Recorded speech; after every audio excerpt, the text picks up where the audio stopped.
દર્શક મિત્રો, જય ગૌ માતા. કોરોના ટોક્સમાં સ્વાગત છે.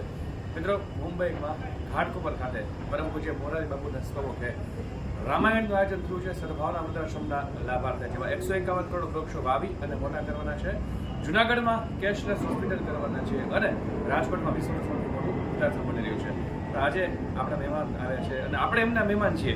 એવા ઘાટકોપરની જ રામરોટી સંસ્થા કોવિડથી શરૂ કર્યું છે એક સેવા સરવણી અને આજે એ ખૂબ જ સરસ કાર્ય કરી છે. તો હું મુકેશભાઈને વિનંતી કરીશ કે આ રામરોટી પરિવાર જે ટ્રસ્ટ છે એના વિશે વાત કરે અને બધા લોકો પોતપોતાનો અનુભવ થોડો શેર કરશે. મુકેશભાઈ, અમારું આ રામરોટી ગ્રુપ કોવિડના જ્યારે પરિસ્થિતિ નબળી હતી ત્યારથી 300-400 માણસને જમવાનું ચાલુ કરાયું હતું સ્ટેશન આગળ ઘાટકોપર સ્ટેશન. ત્યારથી એની ઉપરથી આ પ્રેરણા મળી. પછી પણ અમારે ગ્રુપ ઘાટકોપર ઈસ્ટમાં ચાલુ થઈ ગયું છે. અમાસ અને પૂનમના 500 માણસને દર અમાસને દર પૂનમના અમે જમાડીએ છીએ અને એવી સેવા કાર્ય ચાલુ છે. બધા લોકો કેવી રીતના જોડાણા, કેવી રીતના થયું? અમે કોવિડ કાળમાં 2020માં બધા ભાઈઓમાં એક સદભાવના જાગી અને વડીલો હતા બીજા જગજીભાઈ કરીને એક વડીલ હતા, એણે એક પ્રેરણા આપી કે આ આવી રીતે તમે પરમેનન્ટ ચાલુ કરો.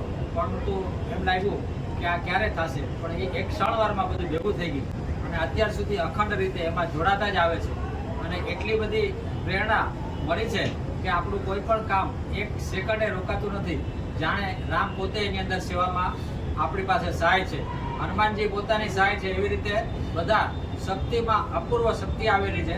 અને આ 5 વર્ષથી અવિરત ચાલુ છે અને લોકભાવના એવી છે કે આ એક મોટું વટવૃક્ષ બને અને સમાજમાં અમારાથી બનતી સેવા અમે રામરોટી સોશિયલ ગ્રુપ તરફથી કહેવા અને કરવા તત્પર છે. અમારું આ રામરોટી ગ્રુપના દરેક કાર્યકર્તાઓ તન મન અને ધનથી સેવા આપે છે. દરેક આમાં કોઈ મોટી વ્યક્તિ કે બહુ પૈસાવાળી વ્યક્તિઓ નથી. દરેક સામાન્ય મધ્યમ વર્ગીય છીએ બધા, પણ છતાં બી દરેક કાર્ય અમે વોટ્સએપનું ગ્રુપ છે. અમે કોઈ બી કલ્પના કરીએ, અમે રામ જન્મભૂમિની વખતે અમને ઈચ્છા થઈ કે કાર્યક્રમ કરવો જોઈએ ભવ્ય, અમે અમારા વોટ્સએપ ગ્રુપમાં ખાલી એમ નાખી દઈએ કે કાર્યક્રમ કરવો છે ને આટલો ખર્ચો છે, 500, 1000, 2000, 5000 એવી રીતે પૈસાનો વરસાદ વરસે છે. આજે ઘાટકોપર ખાતે પૂજ્ય બાપુની એટલી ભવ્ય દિવ્ય રામકથાનું આયોજન થયું છે.